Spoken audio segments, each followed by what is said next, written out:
Oke, Assalamualaikum warahmatullahi wabarakatuh. Hai teman-teman, ketemu lagi sama aku, Rina Purwaningsi dari jurusan Pengembangan Masyarakat Islam, Fakultas Dakwah dan Komunikasi UIN Wali Songo Semarang. Jadi di sini aku bakal berbagi atau sharing sama teman-teman mengenai pemekaran daerah. Jadi emang podcast ini atau audio ini aku buat untuk memenuhi tugas pemberdayaan masyarakat mengenai pemekaran daerah. Nah, di sini aku bakal ngasih teman-teman sharing ke teman-teman mengenai poin-poin dari pemekaran daerah itu sendiri apa sih.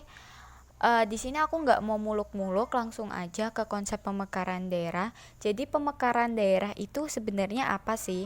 Nah, eh, pada awalnya untuk pembentukan daerah otonom itu ada dua cara, yaitu penggabungan beberapa daerah atau bagian daerah yang bersandingan menjadi satu kesatuan, dan yang kedua itu ada pemekaran suatu daerah menjadi dua daerah atau lebih. Nah, namun di Indonesia sejak pelaksanaan otonomi daerah yang ditandai dengan berlakunya Undang-Undang Nomor 22 Tahun 1999 tentang Pemerintahan Daerah, implementasi pembentukan daerah otonom hanya melalui mekanisme pemekaran daerah, belum ada penghapusan apalagi penggabungan daerah. Jadi emang sejak diberlakukannya undang-undang tadi di Indonesia itu hanya ada pemekaran daerah, belum ada penggabungan daerah atau penghapusan daerah. Jadi kayak gitu teman-teman. Memang fokusnya kita ke pemekaran daerah ya. Jadi sebenarnya pemekaran daerah itu apa sih? Pemekaran daerah itu sendiri yaitu mekarnya atau dibaginya suatu daerah atau provinsi maupun kabupaten. Jadi pemekaran daerah itu, kenapa sih ada pemekaran daerah? Itu pemekaran daerah itu gunanya untuk meningkatkan kesejahteraan masyarakat yang ada di daerah tersebut dan peningkatan pelayanan untuk publik maupun masyarakat yang ada di daerah tersebut. Nah, sekarang aku mau ngasih contoh gambaran teman-teman kayak gini. Sebelumnya aku mau cerita dulu ya. Aku kan emang tinggal di Kabupaten Cilacap. Nah, kebetulan Kabupaten Cilacap itu memang sejak aku SMA atau SMP dulu sudah ada wacana atau canangan dari pemerintah mengenai pemekaran daerah atau pemekaran Kabupaten Cilacap menjadi dua daerah, dua bagian seperti itu. Nah, karena yang dirasa saat ini memang kan Kabupaten Cilacap itu kan kabupaten terluas ya di Provinsi Jawa Tengah. Jadi pemerintah itu menginginkan agar Kabupaten Cilacap itu dibagi saja menjadi dua agar pelayanan kepada masyarakat itu lebih intensif.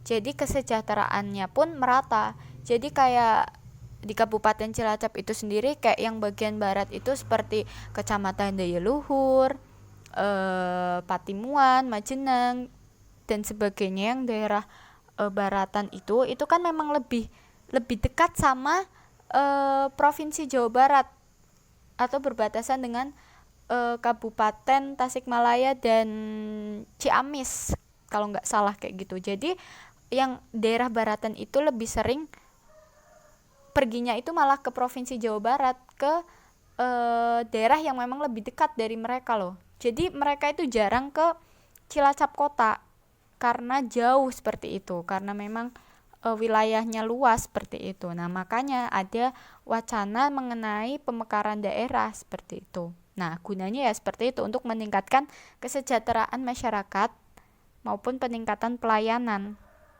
Kalau misalkan kabupatennya itu terlalu luas, mungkin kan memang untuk membagi membagi kesejahteraan istilahnya itu mungkin memang lebih susah kayak gitu ya. Jadi lebih enaknya ya dibagi aja, nanti biar kita fokus di daerah ini sama ini seperti itu.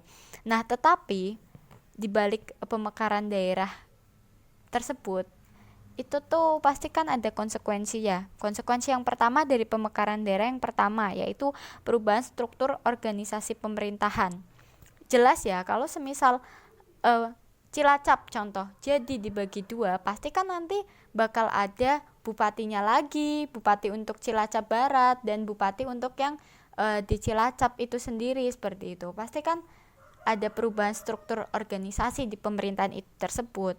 Dan yang kedua konsekuensinya yaitu perubahan jumlah wilayah dan perubahan jumlah luas wilayah, mohon maaf saya ulangi, yaitu perubahan luas wilayah dan perubahan jumlah wilayah seperti itu.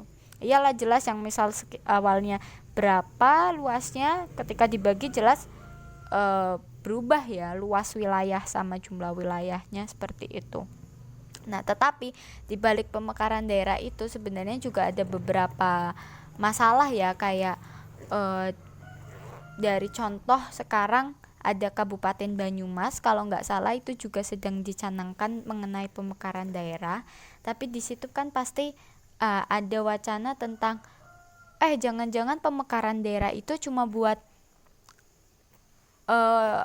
pemerintahnya itu cuma lagi pengen nyari kursi jabatan aja kayak gitu. Ada juga yang konsekuensi atau pikiran yang seperti itu.